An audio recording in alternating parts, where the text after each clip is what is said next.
Hello, my name's Tony McMahon and this is the When You Die blog. It's a resource, if you want, for those who are facing the whole trauma of dying and death of a loved one, and some practical tips on how to cope with that often very drawn out process.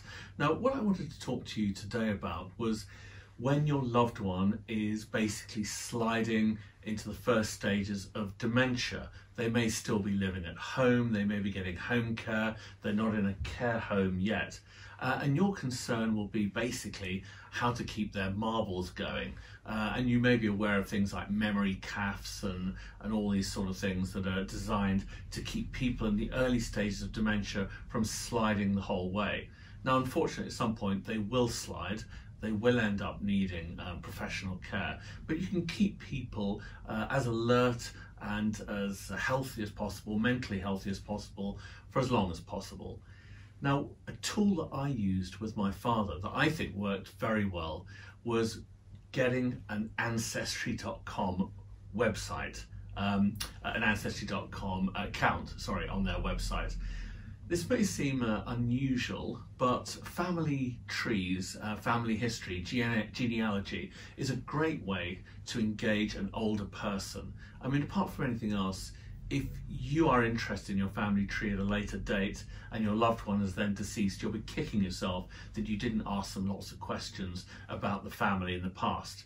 So there's a bit of selfishness as well on your part, getting all that family tree data from your loved one before their marbles basically go and before they die. So after my mother died, about 6 months after she died, I spent Christmas with my father, and it was a difficult Christmas, and it was basically just myself and him after the relatives had left. And I then basically opened an Ancestry.com account and said, okay, Dad, let's start going through the family tree. And I could tell he was immediately excited by this. It was an opportunity to talk a lot. It was an opportunity to show how much he remembered. And he basically started churning out all these names of cousins, first, second, third cousins. But it also gave us an ongoing project, because those of you who use Ancestry will know that, it's a lot of detective work. You discover new things about relatives. You can really get into their stories. And so basically this became an ongoing email and telephone exchange between me and my father, where I'd find things on Ancestry, run them past him. What do you think? Is that true? Do you think that really happened to that person? Is it the right Francis Mackenhill, or is it somebody else, another Francis Mackenhill, and so on.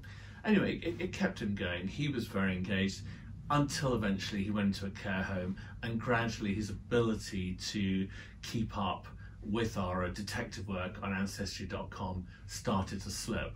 But for a couple of years, I have to say, it really gave him a project. It gave him something to do in his spare time. He was spending a lot of time on his own in the family home, so he'd go on the computer and he'd research elements of our history. And he was suffering from a degree of depression as well after my mother died. So you want to give your loved ones something to do, and all I can say is Ancestry.com, I'm not sure this is why they designed it, but it is a brilliant anti-dementia tool, at least in my experience. You tell me what you found from your experience.